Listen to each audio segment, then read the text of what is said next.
Bonsoir tout le monde, bienvenue à ce balado sur la capacité aérobie. J'espère que tout le monde se porte bien. N'hésitez pas à me faire un petit coucou dans les commentaires, chat et compagnie afin que je sache que tout est fonctionnel, que le son et l'image vous parvient en temps réel. Bienvenue. Aujourd'hui, c'est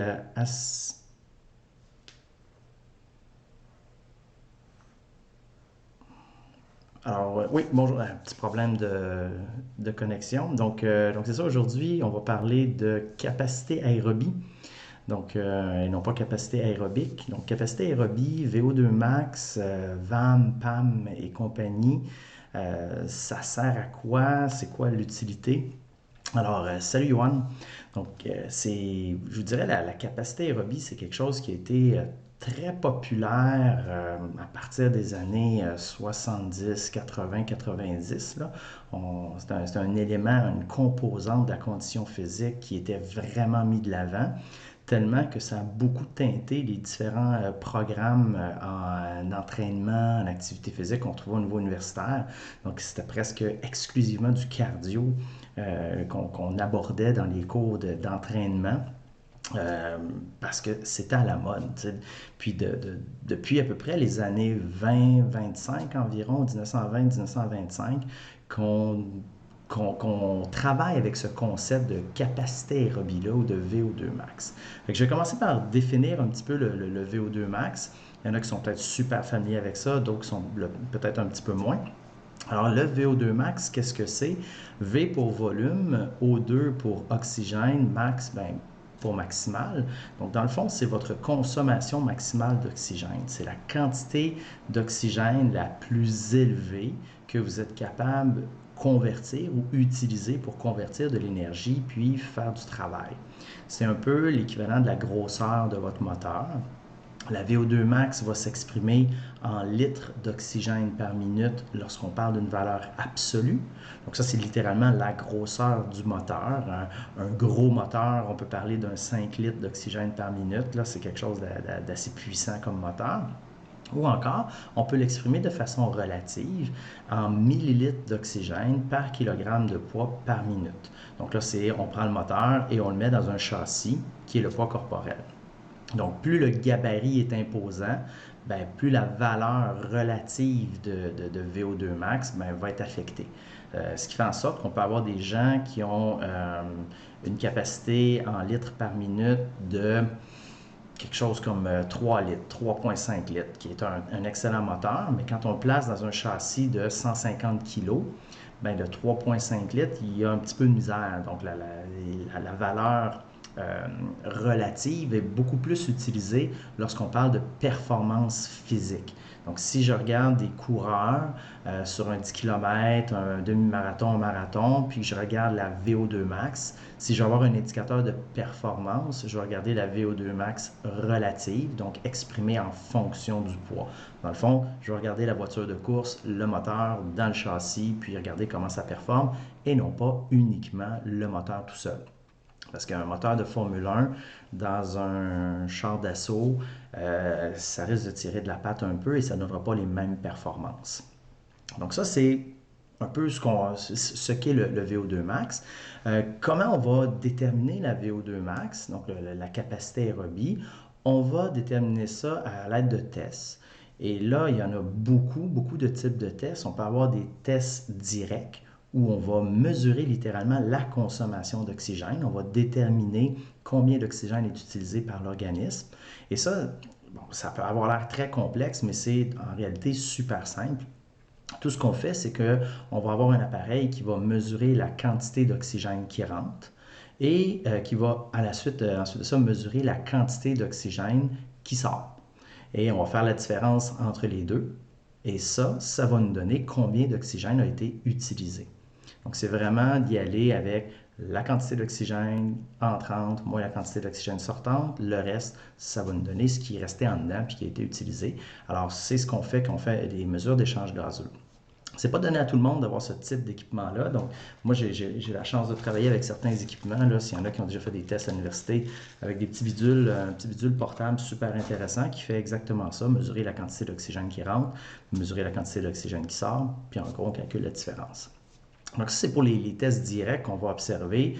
On peut faire des tests directs qui vont être progressifs par palier, c'est-à-dire qu'on va faire 2 minutes à une certaine intensité. Ensuite, ça, on augmente l'intensité pour un autre 2 minutes jusqu'à temps qu'on atteigne certains critères, certains paramètres, donc j'en discutais un petit peu tantôt, qui nous indiquent que la personne n'est pas capable de consommer plus d'oxygène que ça.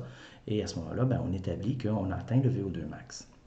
On peut faire des tests en rampe aussi qui sont plus populaires, surtout à vélo. Donc, un test en rampe, un test progressif en rampe, ce qu'on va faire, c'est que à toutes les secondes, il va y avoir une augmentation de, par exemple, X watts. Donc, à chaque seconde, ça devient un tout petit peu plus difficile jusqu'à temps qu'on atteigne, là, encore une fois, certains critères qui nous disent hey, on a atteint la VO2 max, on a atteint le maximum de consommation d'oxygène pour cette personne-là.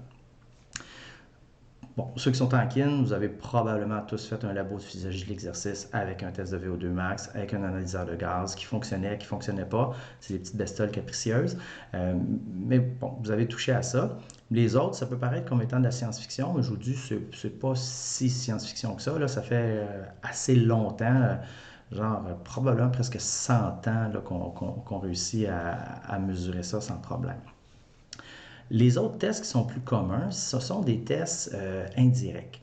C'est des tests où on va progressivement augmenter l'intensité ou demander de faire un effort qu'on peut associer à une performance aérobie.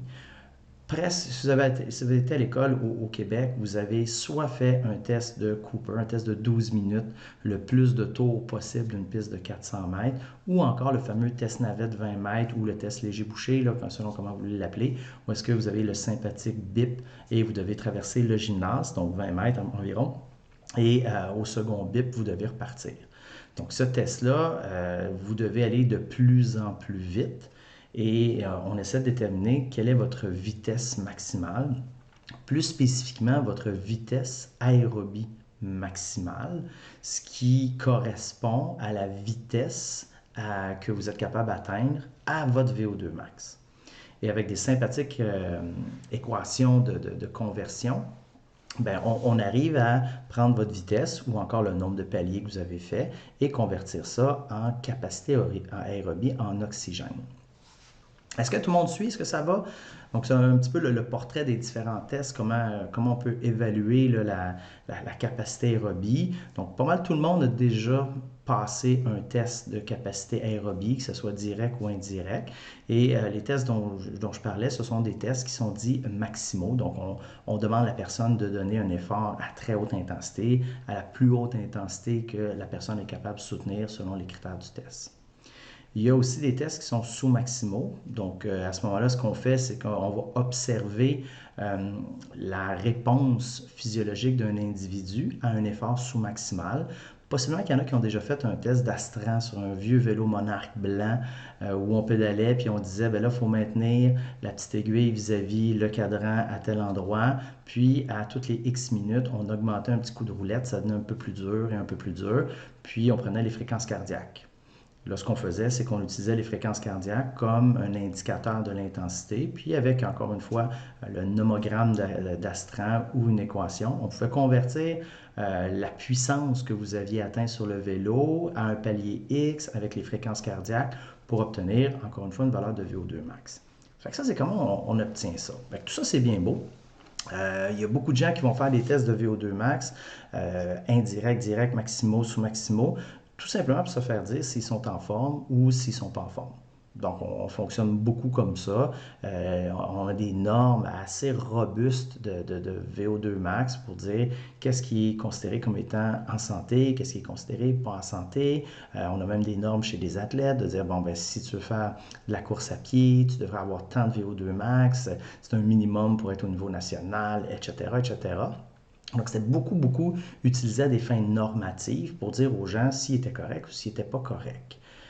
On a aussi beaucoup de données qui associent la capacité aérobie au risque de décès. plus particulièrement le risque de décès prématuré. Donc ça, c'est un peu moins utilisé, c'est un peu moins connu, mais c'est quelque chose qui est assez intéressant. Donc on observe vraiment une relation assez forte entre la capacité aérobie puis les risques d'avoir des complications au niveau de sa santé plus tard dans notre vie.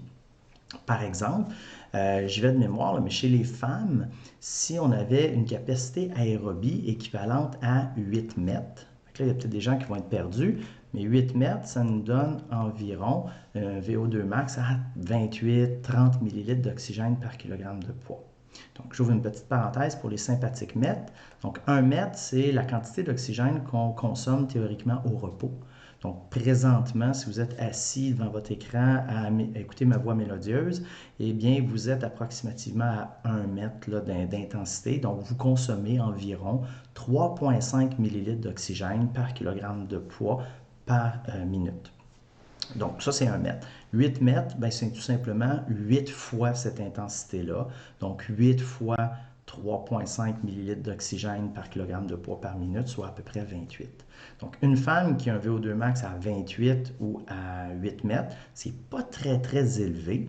Eh bien, c'est là qu'on observe qu'il y a une réduction des risques de développer des maladies, plus particulièrement des maladies cardiovasculaires, en lien avec la capacité aérobie. Donc, si on a une VO2 en bas de ça, chez les femmes, c'est problématique. Chez les hommes, c'est un tout petit peu plus élevé, c'est 9 mètres. Donc, si on fait le calcul, 9 mètres fois 3,5 millilitres, ça nous fait à peu près 31-32 de VO2 max. Ça aussi, c'est en apparence pas très élevé. Vous donner une idée, dans la littérature scientifique, lorsqu'on parle de gens sédentaires, on parle d'une capacité aérobie à 35 millilitres d'oxygène par kilogramme de poids par minute. Ça, c'est quelqu'un qui serait théoriquement, sur papier, pas en forme.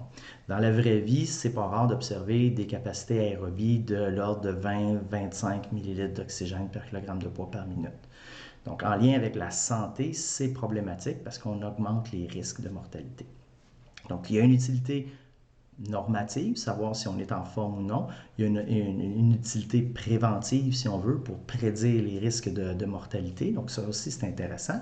Il y a aussi une utilité performance, que souvent on touche avec des pincettes, mais qui est quand même assez intéressante. Donc, la majorité des activités sportives qui vont avoir une composante aérobie, il y en a beaucoup.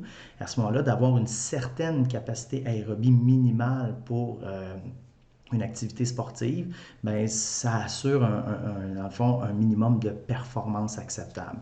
Donc, plus l'intensité d'une activité se prolonge dans le temps, bien, plus la capacité aérobie va commencer à jouer un rôle important, entre autres en permettant de soutenir l'effort, puis en retardant en quelque sorte l'apparition de la fatigue. Donc, que ce soit au hockey, que ce soit au soccer, avoir une certaine capacité aérobie, donc une capacité aérobie minimale, ça va être quelque chose qui va être important pour assurer un minimum de performance, du moins pour pas que ça devienne un facteur limitant dans la performance. En course à pied, si on veut prédire qui sera le gagnant d'une course entre des gens qui font un marathon en 3 heures puis 5 heures, là, si on a une foule de gens, on ne sait pas c'est qui le court en 3 heures, on ne sait pas c'est qui le court en 5 heures, mais on a accès au VO2 max, bien, il y a de fortes chances que la personne qui le court en 3 heures va avoir la capacité aérobie la plus élevée. C'est vrai pour ce type de coureur-là. Quand on a des coureurs qui vont courir en 2 heures puis 3 heures, la relation ne tient plus parce que ces gens-là ont à peu près tous sensiblement la même capacité aérobie. Ce qui vient un déterminant de la performance à ce moment-là, c'est quel pourcentage de leur capacité aérobie ils peuvent soutenir pendant la durée de l'effort. Donc, on parle d'endurance aérobie. Donc, petite nuance. Jonathan, l'intervalle AR pourrait être un indicateur de présence d'un problème. Peut être pas nécessairement d'un problème, mais cet intervalle-là, dans le fond, peut être intéressant pour détecter différentes activités au niveau du système nerveux. Donc, dans certains cas, ça peut être intéressant. Le gros problème qu'il y a, c'est que maintenant, on a dérivé une tonne de calculs à partir de tout ça. Puis, en tout cas, je peux faire un balado peut-être là-dessus éventuellement, mais ça devient assez complexe. Puis, il risque aussi d'avoir beaucoup de bruit.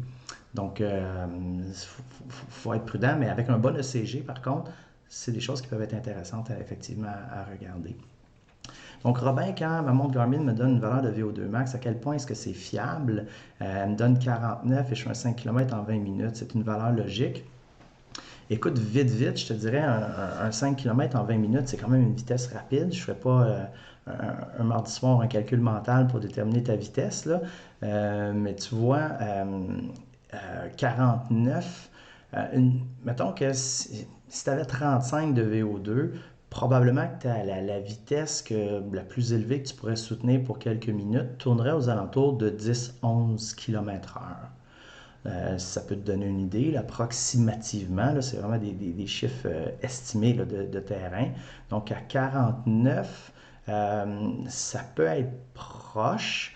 Peut-être que tu es un petit peu plus haut, possible, tu sais. Fait que ça pourrait être environ, ouais, je sais, avec l'allure 4 minutes au kilomètre, moi je suis habitué en kilomètre-heure. Puis pourquoi j'ai en kilomètre-heure? Parce que à la course, 1 km/h, c'est à peu près 1 mètre ou 3,5 millilitres d'oxygène par kilogramme de poids. Donc, fait que si tu fais ton 15 km/h, là, je suis impressionné si tu l'as calculé comme ça et non pas avec la calculatrice. Fait qu'on va dire que tu l'as calculé mentalement, puis c'est impressionnant. Si tu regardes un 15 km/h, approximativement, à 15 km/h, tu consommes 52,5. Donc ça, c'est la valeur théorique. Donc il y a plusieurs éléments qui peuvent influencer. Donc si tu es capable de soutenir 15 km/h pendant 20 minutes, ben, c'est fort probable que ta capacité aérobie est plus élevée que 52,5. Je dis fort probable, pourquoi? Parce qu'il y a un aspect d'efficacité dans la capacité aérobie. Si on prend quelqu'un qui court très mal, je vais caricaturer, mais si on prend un unijambiste qui a une jambe artificielle croche et très lourde, euh, s'il fait un jogging, son efficacité ne sera pas très bonne. Sa mécanique ne sera probablement pas fluide, surtout si ça fait vraiment pas longtemps que sa prothèse, ça va être très saccadé. Il va y avoir beaucoup de gaspillage d'énergie. Donc, pour une vitesse donnée, il va y avoir énormément de gaspillage d'énergie, donc une utilisation d'oxygène qui ne nous sert pas au mouvement pour avancer vite. Et à ce moment-là, on peut avoir une capacité aérobie à 60 millilitres, mais avoir une vitesse aérobie maximale à 7 km/h. Encore une fois, j'exagère les chiffres, mais c'est juste que la personne gaspille tellement pas efficace à cause de son handicap, que malgré le fait qu'elle a une excellente capacité aérobie, mais pas en mesure de traduire cette capacité aérobie-là à une grande vitesse. Donc, dans ton cas, si tu es un coureur hyper efficace, ben normalement, tu devrais à peu près consommer à peu près 3,5 millilitres d'oxygène par kilomètre-heure à la course, à peu près. Donc, ça peut nous donner une idée. Fait que dans ce cas-ci, si on suppose que tu es un coureur correct, ben, probablement que la Garmin qui donne 49 te sous-estimerait. Probablement que tu serais plus autour de peut-être, je sais pas, 54, 55, 56. Alors, c'est un chiffre que la Garmin nous donne qui est intéressant. À ma connaissance, Garmin n'a pas divulgué comment ils obtiennent ce chiffre-là. Alors, c'est toujours une question, un point d'interrogation, là, comment ils font. Moi, j'utilise beaucoup le questionnaire de UE, qui est un questionnaire où est-ce que ben, tu réponds à des questions, puis ça donne une valeur de capacité aérobie. Puis je le fais fréquemment, puis je le fais surtout à des gens à qui on va administrer un test en mesurant la consommation d'oxygène. Donc, on fait une mesure là, de la capacité aérobie, puis on a le questionnaire. Puis très souvent, je prends le questionnaire de UE, je regarde la valeur de VO2 max qu'on obtient avec une mesure directe, puis je suis à 2 ou 3 millilitres près de différence, qui est excessivement proche quand on considère que le plus gros risque de compléter le questionnaire, ben, c'est de se couper sur le coin de papier. Là. Tu sais, c'est phénoménal. Alors que le test à l'effort max, ben, je vais pousser quelqu'un au maximum. Donc, c'est pas agréable, ça prend de l'équipement, il y a des risques de complications, etc., etc.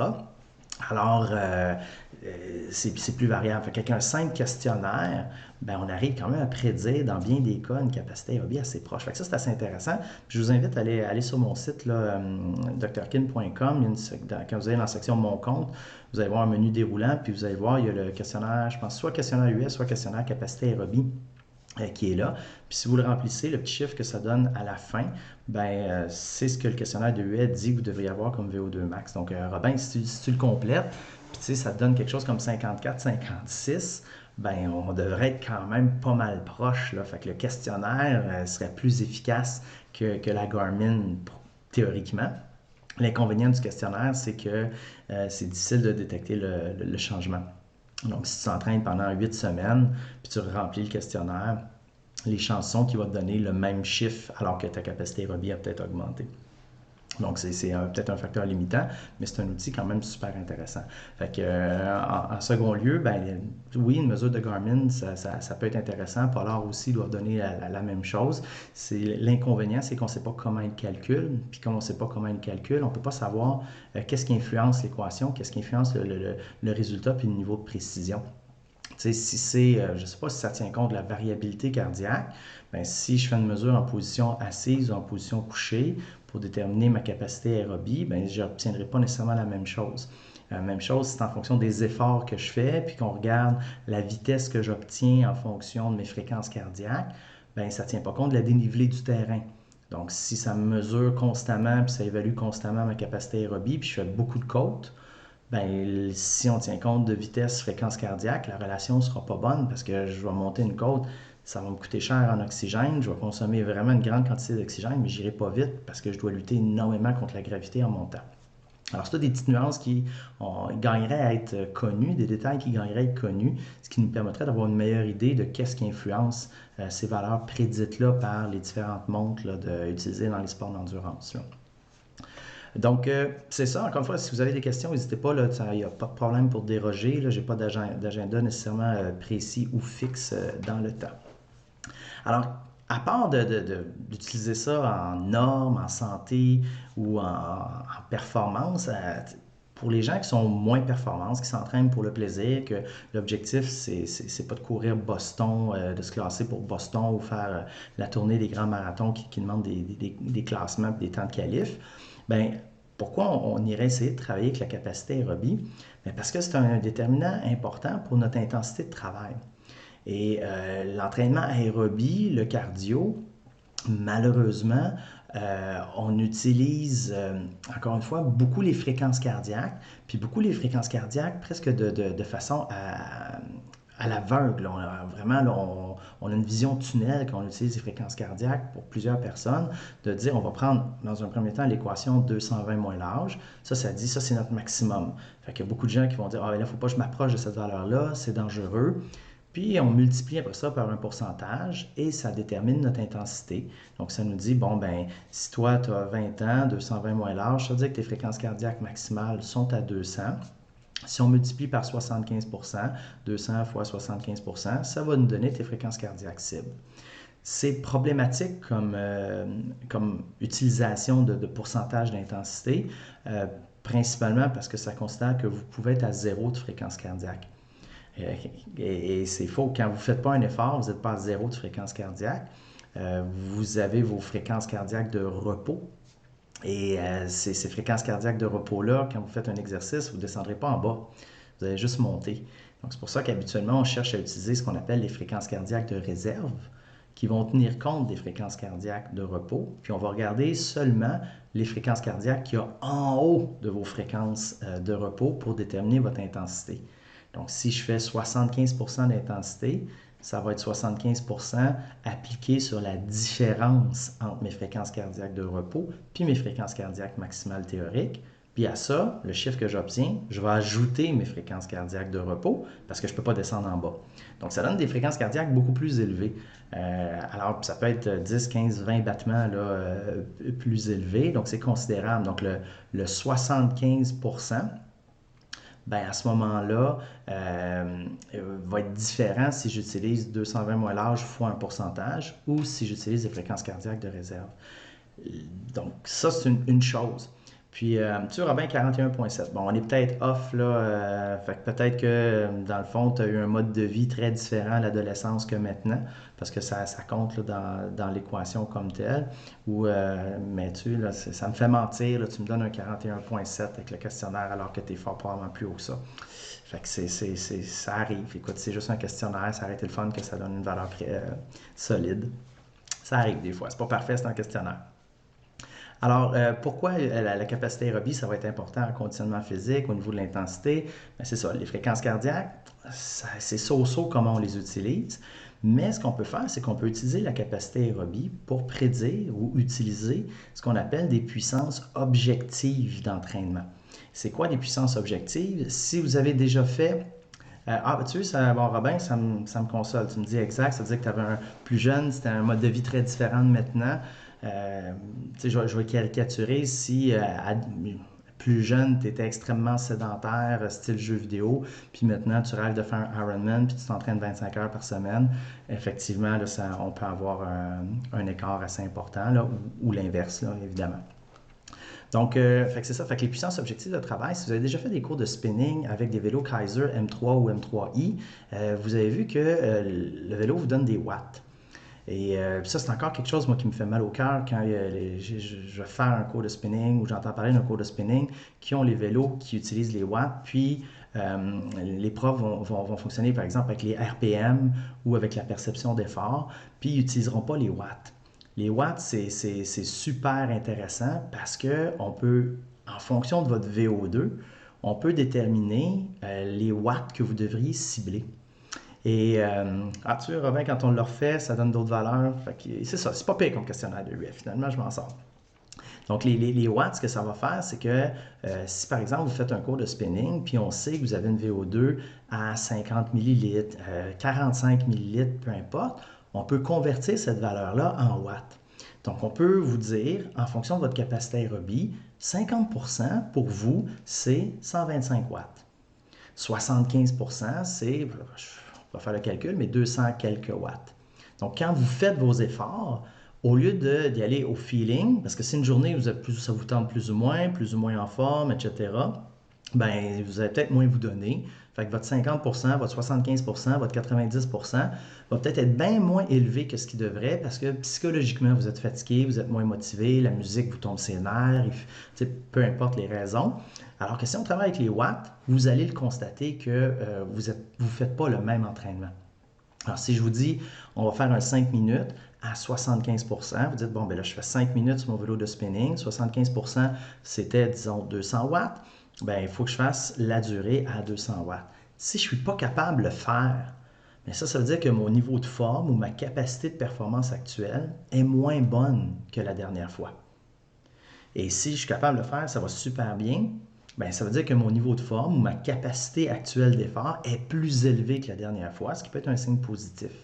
Donc ça devient extrêmement intéressant parce qu'on n'est plus dépendant de paramètres variables ou volatiles au niveau de notre intensité. Si je suis un peu déshydraté, mes fréquences cardiaques, ben, elles vont monter un peu plus hautes que ce qu'elles devraient pour un même effort.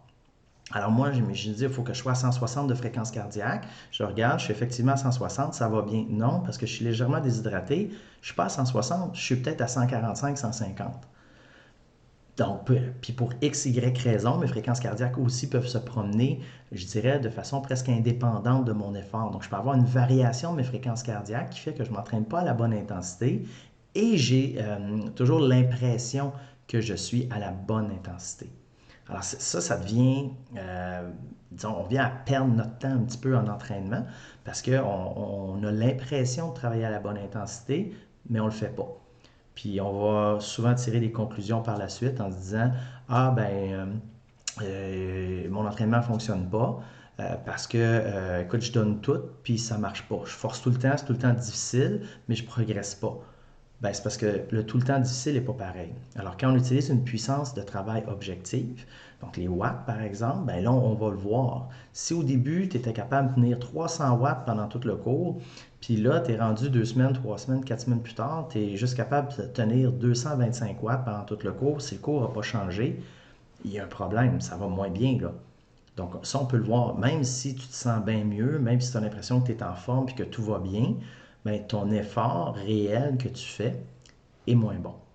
Puis l'avantage, c'est que lorsqu'on connaît la capacité aérobie, bien, on sait que la zone qui risque de créer des augmentations au niveau de la capacité aérobie pour la plus grande quantité d'individus, c'est environ entre 65 et 85 de la VO2 max comme intensité. Donc, quand je m'entraîne dans cette plage-là, si j'entraîne la population canadienne au complet, je vais les mettre quelque part entre 65 et 85 puis c'est là que je devrais avoir le plus de gens chez qui on observe une augmentation de la capacité aérobie. Ça ne veut pas dire que c'est la meilleure intensité ou la meilleure plage d'intensité pour améliorer la capacité aérobie. Ça veut dire que c'est celle qui risque de donner des résultats pour la plus grande quantité de gens. Si on prend un athlète d'ultra-endurance, si on prend des athlètes au Tour de France, puis on reste dans ces plages d'intensité-là, c'est peu probable qu'on note des améliorations. Mais c'est un très, très faible pourcentage de la population. Bon, donc, ça vous donne une idée un petit peu là, des intensités cibles. Ce qu'on remarque aussi, c'est que des efforts entre 45 et 50 minutes, entre 65 et 85 de la capacité aérobie, à peu près 3 séances par semaine, ça semble être optimal, encore une fois, pour la majorité des gens, pour améliorer la capacité aérobie. Donc, si on a entraîné la population canadienne, bien, on va viser 3 séances d'entraînement aux alentours de 45-50 minutes, entre 65 et 85 selon les capacités, les tolérances individuelles de chacun. Et c'est là qu'on devrait avoir la plus grande quantité de gens chez qui on observe une augmentation de la VO2. Puis idéalement, si on regarde ça sur une durée, bien, on étale ça sur 28 semaines. Ça semble aussi être la durée optimale, encore une fois, pour la majorité des gens. Donc, je ne sais pas si vous avez d'autres questions, s'il y a d'autres choses. Donc, l'utilité de la capacité aérobie, ça devient, moi, je considère ça super important. OK? Bon, ben, tu vois, Robin, si tu veux savoir comment savoir à quelle intensité aérobie tu es, ben, il faut déterminer ta capacité aérobie. Si tu utilises les fréquences cardiaques, il faudrait utiliser les fréquences cardiaques de réserve, en soustrayant, là, dans le fond, les fréquences cardiaques de repos. Là, si vous voulez savoir comment le calculer, là, c'est l'équation de Karvonen, donc K-A-R-V-O-N-N-E-N. Donc, c'est une équation qui a l'air complexe, mais ça va vous donner, ça va mettre une meilleure relation entre les fréquences cardiaques puis l'intensité en fonction de votre capacité aérobie. Donc, dans le fond, en pratico-pratique, là, on regarde les fréquences cardiaques de réserve, le pourcentage, là, c'est à peu près la même chose que le pourcentage de la capacité aérobie. À peu près. Là, de terrain, là, ça fait. C'est un programme de recherche qu'on voulait comparer. Les écarts pourraient être problématiques, mais de terrain, c'est vraiment ça. Donc, c'est pas la même chose que le pourcentage de ta fréquence cardiaque fois ta fréquence cardiaque max. C'est à peu près entre 10 et 20 battements au-dessus de ce que ça va te donner. Alors, donc ça, je t'invite à t'amuser à faire le calcul. Là. Puis même des fois, avec la Garmin, tu as l'option d'utiliser le pourcentage de tes fréquences cardiaques de réserve. Donc, dans la plupart là, des Garmin, là, tu peux utiliser ça au lieu du pourcentage des fréquences cardiaques. Tu utilises le pourcentage de tes fréquences cardiaques de réserve. Là, et à ce moment-là, je pense qu'il dit dans Garmin, c'est pourcentage HRR, Heart Rate Reserve. Et ça va être très proche de ta VO2, là, suffisamment proche pour te donner une bonne idée. Là. Excellente question, Mélanie. Est-ce que la durée fractionnée dans une même journée est aussi efficace que de faire 45 minutes en continu? Pas dans l'ensemble, je te dirais non. Donc, c'est encore une fois dans l'optique on entraîne la population canadienne au complet. Les gens qui vont fractionner leurs 45 minutes, ça va être un petit peu moins efficace. Sauf que, si tu regardes, une des composantes de la capacité aérobie, c'est pas une composante physiologique. Okay? Donc, qu'est-ce qui détermine notre VO2 max? Là? Il y a la quantité de sang qu'on est capable d'expulser par minute, donc notre débit cardiaque. Il y a la quantité de sang qu'on a en circulation, il y a la capacité du muscle à extraire l'oxygène. Donc, il y a plein de maillons dans la chaîne de la capacité aérobie qui vont venir, des maillons physiologiques, qui vont venir influencer notre valeur de VO2 max. Il y a aussi une composante qui est la tolérance à l'effort ou la résilience. Donc, il y a des gens qui ont une moins bonne tolérance à l'effort, une moins bonne résilience à l'effort, et à ce moment-là, faire 45 minutes, même à 65% de leur capacité aérobie, ça peut être difficile, ça peut être ardu, et il y a un risque qu'ils ne complètent pas. Donc, pour répondre à ta question, la durée fractionnée dans une même journée est-elle aussi efficace que faire 45 minutes en continu? Si la personne n'est pas en mesure de faire 45 minutes en continu, si elle fait 4 fois 10 minutes dans sa journée, c'est probablement plus efficace qu'une fois pas finir 45 minutes. Puis s'écœurer, puis pas le faire.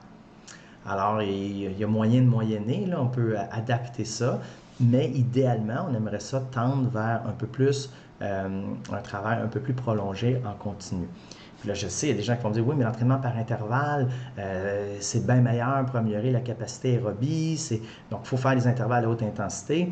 Bien, dans la vaste majorité des études que j'ai pu lire là-dessus, l'entraînement par intervalle n'est pas plus efficace que l'entraînement en continu pour améliorer la capacité aérobie.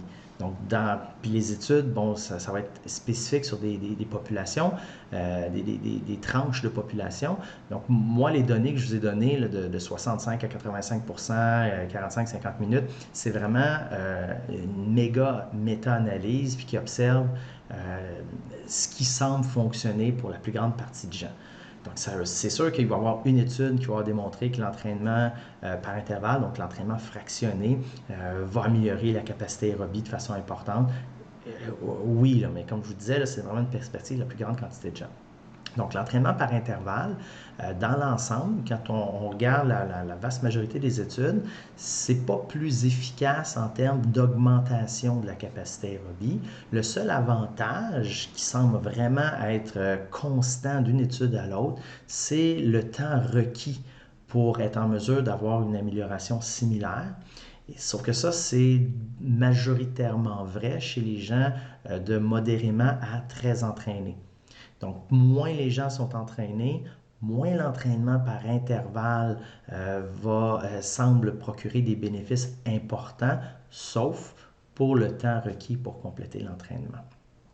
Okay. Donc, Johan a aussi essayé le questionnaire de Huet, 47.1 lors d'un test maximal sur tapis il y a 2 mois, 47.2. Donc, c'est ça. Fait que, tu sais, là, je parais bien, Johan, là, parce que 47.1, 47.2, tu sais, c'est...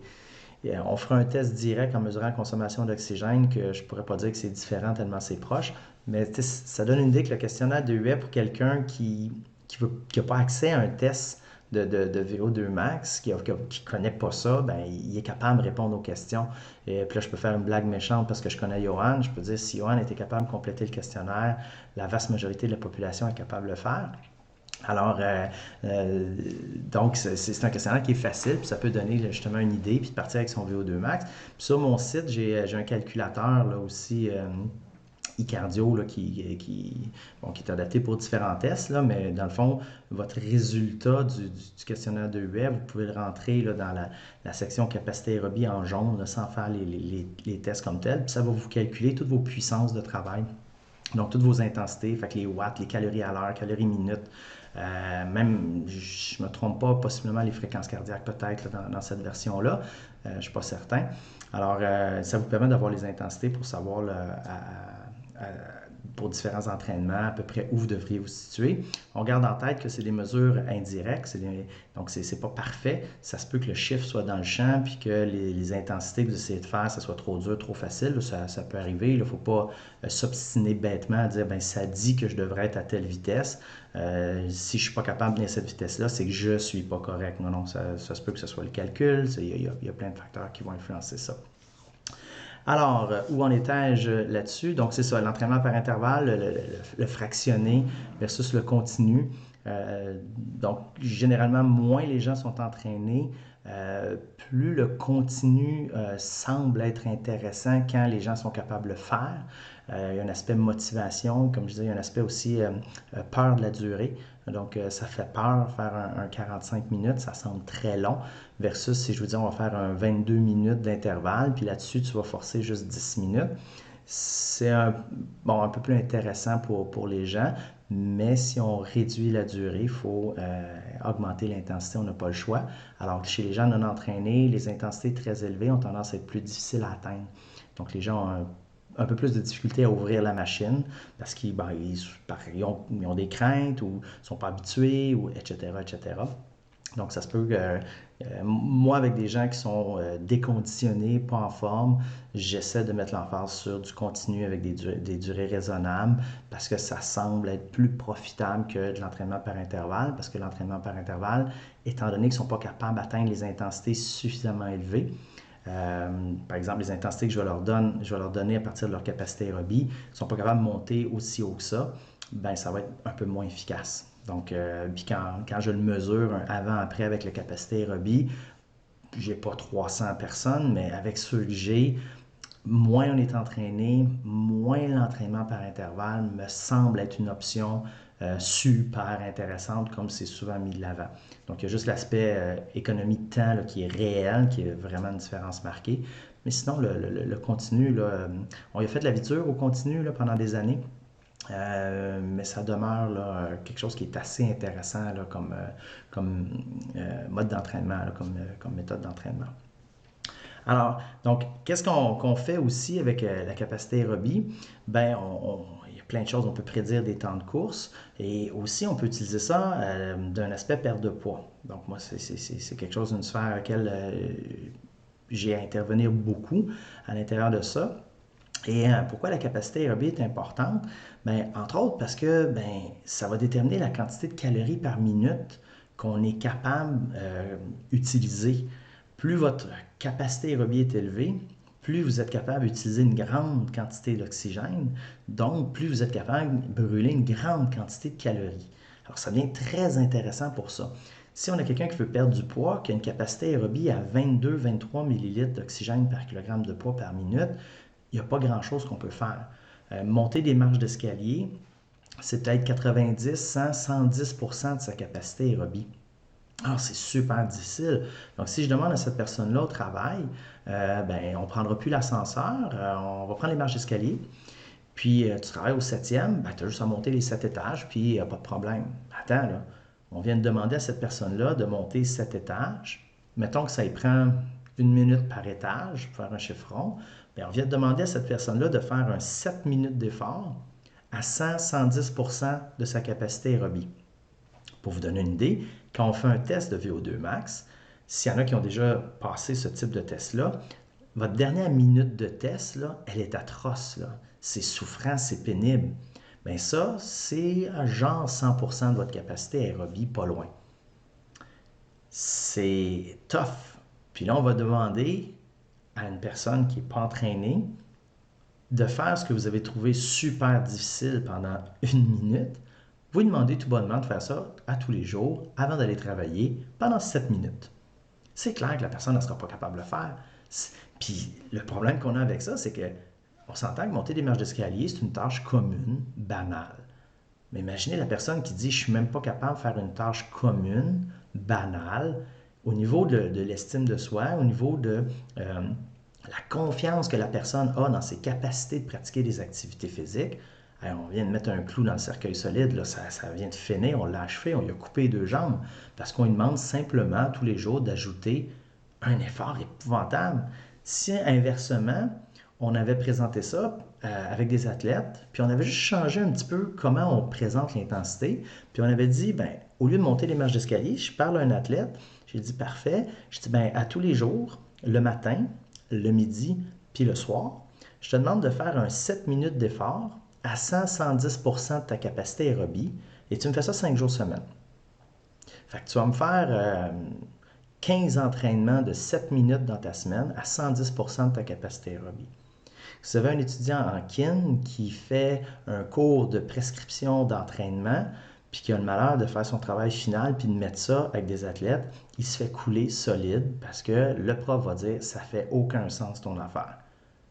Mais de demander ça à monsieur, madame, tout le monde, ça fait du sens, surtout que c'est même pas pour des performances, c'est juste pour perdre du poids. Rien de plus facile que ça. Alors, la capacité aérobie, elle devient très importante parce que si elle est trop basse, les activités du quotidien qui peuvent nous paraître banales, faciles, ben, vont être assez difficiles pour ces personnes-là qui sont déconditionnées. Donc, leur demander ça, c'est pas mal s'assurer d'un échec, puis un échec assez coûteux. Parce qu'on démoralise l'individu, on brise encore plus sa confiance.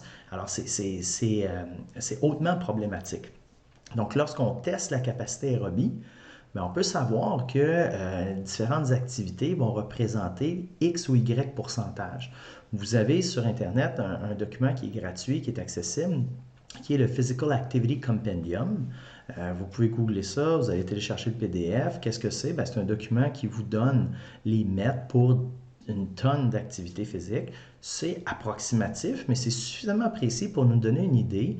Si la personne a une capacité aérobie à 20 millilitres, Ça veut dire quoi? Ça veut dire que je fais un petit rappel. 1 mètre, c'est 3,5 millilitres d'oxygène par kilogramme de poids. Si la personne elle a un VO2 max, donc une capacité aérobie à 20 millilitres, si je divise par 3,5, ça veut dire que cette personne-là, elle a un VO2 max, si on le met en mètres, à 5,7. Donc, si je prends une tâche qui est monter des marches d'escalier avec une charge de 5 kg, je ne sais pas, c'est 7 mètres, ben 7 mètres au-dessus de 5,7, c'est une méchante intensité, là, c'est une grosse job. Là. On va travailler en haut de 100% de la capacité aérobie. On ne demande pas ça de faire comme ça une demi-heure. Là.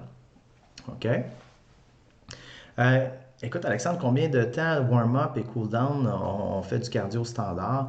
Écoute, c'est normalement, l'objectif du cardio, c'est pas tant en durée, mais c'est en effet. Donc, on va avoir suffisamment de temps pour permettre une élévation de la température et surtout une augmentation du débit cardiaque.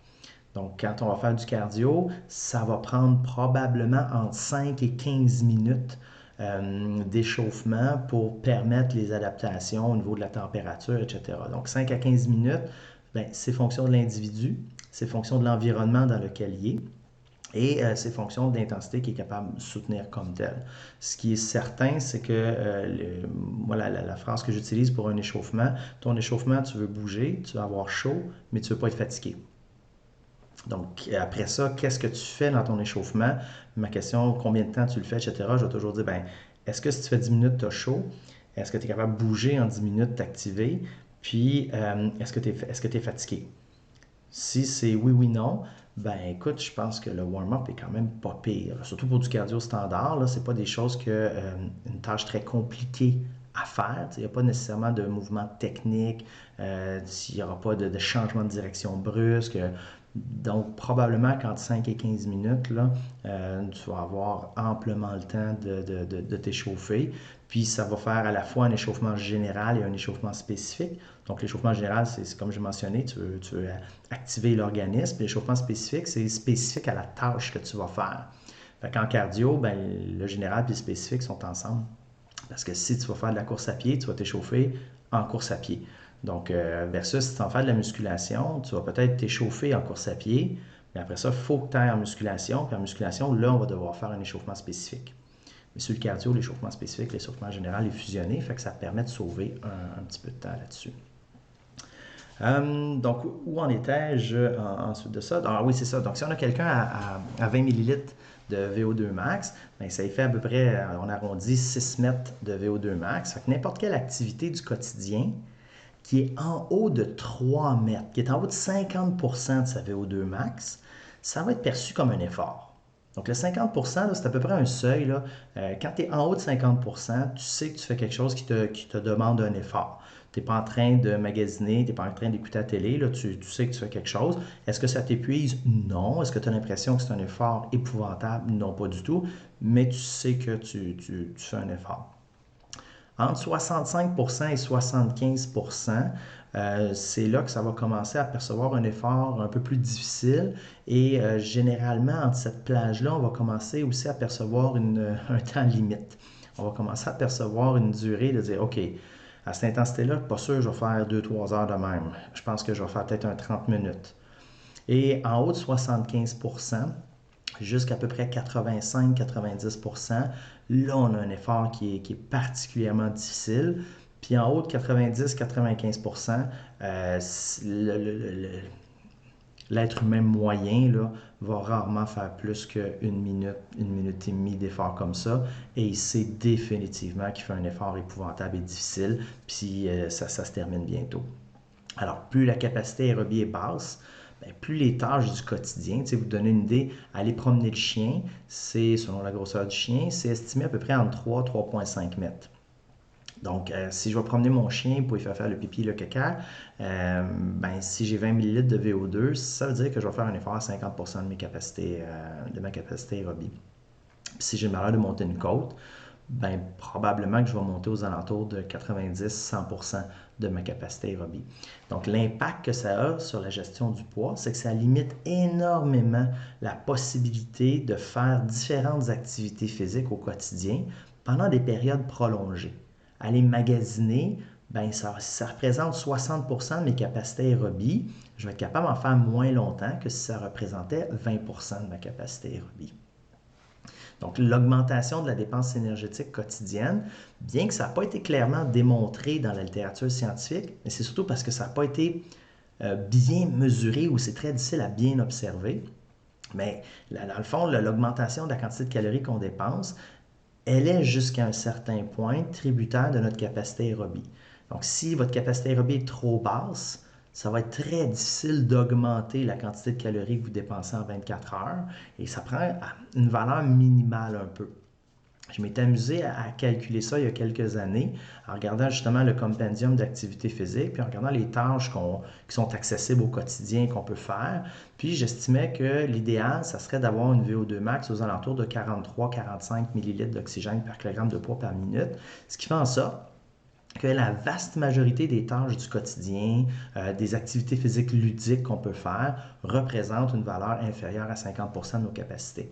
Ça veut dire quoi? Ça veut dire qu'on peut avoir du fun, ça va être facile de faire le ménage, d'aller promener le chien, de faire des petites rénovations, etc., etc. Notre quotidien n'est pas un fardeau épuisant parce que notre capacité aérobie est assez haute. C'est là que l'entraînement peut devenir important pour favoriser la perte de poids. Donc l'entraînement aérobie, l'entraînement cardio, non pas pour faire brûler des calories, mais pour cibler une amélioration de la capacité aérobie, pour faciliter le quotidien et faire en sorte qu'on peut bouger plus. En tout cas, on n'a pas un frein au niveau de notre capacité à bouger, on est capable de le faire. Je reviens à l'exemple des marches d'escalier. C'est impensable de demander à quelqu'un de faire 7 minutes à 100-110% de sa capacité aérobie. Ça ne se fait pas. Pourtant, régulièrement, ce sont des recommandations qu'on fait pour des gens pour perdre du poids. Stationne ton auto plus loin, fais de la marche rapide, etc. Ben, si marcher, puis pour certaines personnes en surpoids ou obèses de façon assez sévère, ben, marcher dans le métro, prendre les escaliers dans le métro, c'est tout un challenge, là. Puis c'est pas parce qu'ils sont pas en forme, c'est qu'ils ont une charge tellement importante à soulever que bien qu'ils ont un bon moteur en litres par minute, mais ce moteur-là, dans le châssis qui est lourd, ben, il peine à monter les marches d'escalier, puis ils ne sont pas capables d'avoir une VO2 max relative suffisamment élevée pour faire le travail. Alors que là, à l'entraînement, on peut spécifiquement cibler ça, augmenter la capacité aérobie sans nécessairement que le poids change, là. Donc, on veut vraiment juste augmenter la capacité aérobie puis faire en sorte que la personne va avoir un meilleur moteur et malgré le châssis, comme le moteur va être encore plus performant, on va peut-être être capable d'en faire un peu plus. Alors, c'est des éléments qui sont importants à considérer et pendant, je dirais, dans les années 2000, on a commencé vraiment presque à faire du VO2 bashing, là, de dire que mesurer la capacité aérobie, ça donnait rien, il ne fallait pas le faire. Puis c'est simultané aussi ou en parallèle avec le mouvement de la musculation, c'est bon pour tout, etc. Donc, il y a eu un engouement pour la musculation. Je dirais à partir des années 2000, un petit peu, là, que là il y a presque plus d'études en entraînement musculation qu'en entraînement aérobie. Mais tu sais, un n'empêche pas l'autre. Alors, tu sais, c'est pas parce que tu aimes faire de la musculation puis que tu t'en tires des bénéfices que c'est pas important d'améliorer ta capacité aérobie, là. Alors, vous voyez que c'est une variable de la condition physique qui est très importante. C'est quelque chose c'est important de le mesurer. C'est important de bien le mesurer, d'essayer de bien comprendre ça. Pas prendre un chiffre puis l'utiliser aveuglément puis de dire, ah ben c'est ça, c'est pas évident de tester la capacité aérobie, que ce soit en test direct, indirect ou juste avec un questionnaire. Mais c'est pas parce que c'est difficile, c'est pas parce que ça demande des efforts que systématiquement il faut pas le faire. Parce que ça peut être très, très, très utile pour plein d'affaires. Alors, Mélanie, ben, tout à fait, c'est intéressant pour déterminer si une personne est en mesure de retourner travailler après un arrêt de travail. Oui, on détermine les exigences du travail, on détermine le niveau de forme. Et effectivement, c'est quelque chose qui est super important, entre autres parce que la capacité aérobie, c'est assez, ça se promène beaucoup. Quelqu'un qui va être incapacité pendant une certaine période de temps, on va observer rapidement une mésadaptation, donc une diminution rapide de la capacité aérobie, entre autres une diminution de la concentration des enzymes du cycle de Krebs, etc., etc. Et la bonne nouvelle, c'est que ça remonte super vite. mais il faut juste le stimuler correctement.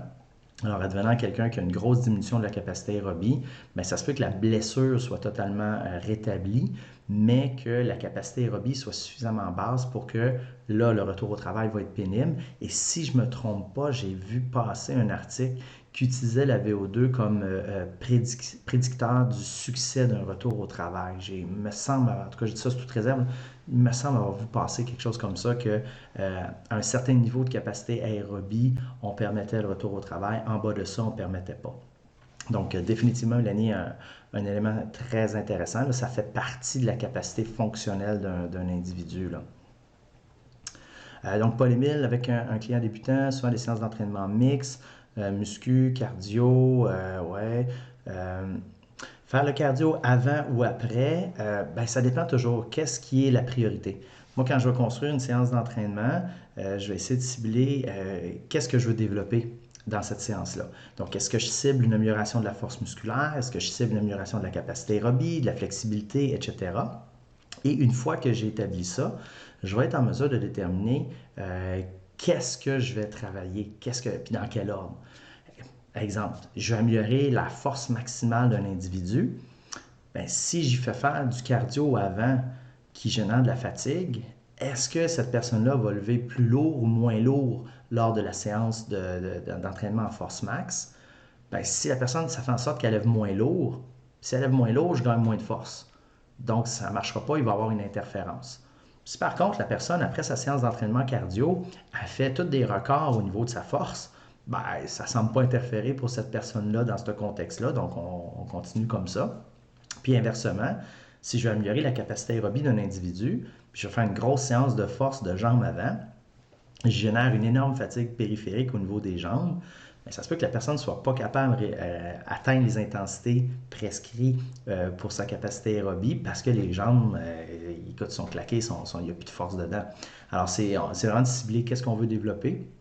Et après ça, essayer de le faire pour maximiser les chances de ne pas avoir d'interaction néfaste entre nos différentes qualités qu'on entraîne. Fait que donc, je dirais avant ou après, ma réponse classique, ben ça dépend. Des fois oui, des fois non, des fois ça ne change rien. Oui, Mélanie, ça se peut que Yvan, je sais qu'il travaille beaucoup en douleur, en réhabilitation aussi. Fait que possible que Yvan là, aura des valeurs là-dessus. Là. Mais c'est définitivement une valeur importante. Là. Je ne serais pas surpris qu'on ait des valeurs de VO2 max puis une association avec un risque de blessure accrue pour différents travails style col bleu. Là. Donc, ça, c'est pas mal certain que tu vas avoir quelque chose. Là. Good. Est-ce qu'il y a d'autres questions? J'ai encore un peu de temps pour quelques questions. Donc, si jamais il y en a qui font des cours de spinning, puis vous avez les watts, là, puis le ou la prof n'utilise pas les watts, il faut toujours s'assurer que le vélo est bien calibré. Là, ça, des fois, ça peut être variable, mais on va supposer que le vélo est bien calibré. Ce que vous pouvez faire, c'est un petit test. Vous essayez d'arriver un peu avant le cours. Vous vous échauffez un 5-6 minutes, puis au début du cours, vous augmentez votre intensité pour 1-2 minutes. Là. Vous roulez fort, là, difficile pour 1 minute, 2 minutes. Vous regardez combien de watts vous êtes capable d'atteindre. Ça va vous donner une idée approximative de votre max cette journée-là. Et après ça, vous pouvez travailler quand le prof vous dit « OK, on y va à 50%, on y va à 60%, bien, vous y allez à peu près à 50%, 60%, 90% de ce chiffre-là. Ça change complètement un cours. Du temps que je donnais des cours de spinning, on n'avait pas les watts et j'ai eu l'opportunité une fois de donner un cours avec des vélos avec des watts. Puis dans le cours, je faisais faire un test, ce test-là. Les gens retenaient c'était quoi leur valeur max, puis je fonctionnais avec ce chiffre-là. Je disais, bon, ben là, on part, vous me tenez la moitié de votre valeur initiale qu'on a calculée. Fait que là, on y allait avec ça, puis là, je dis parfait. Et ça évitait d'avoir, parce que moi, c'est ce qui me fâchait un petit peu dans les cours de spinning, les gens qui disent, ah, mais ton cours, il est trop facile. Puis là, ben, il peut pas être trop facile. Je te demande d'aller à 90%, 95%, que tu sois un cycliste du Tour de France ou une personne âgée, 90-95% de tes capacités, c'est taxant, c'est difficile. Alors, les gens, quand ils fonctionnent avec leur perception d'effort ou qui ont pas de, ou avec les RPM, vous l'avez tout en tête, quelqu'un qui fait un cours de spinning qui ne met pas de tension puis qui est pédale, qui tourne super vite, mais cette personne-là, il n'y a pas beaucoup de watts qui affichent sur le cadran parce que les watts sont en fonction de la vitesse des RPM puis de la résistance.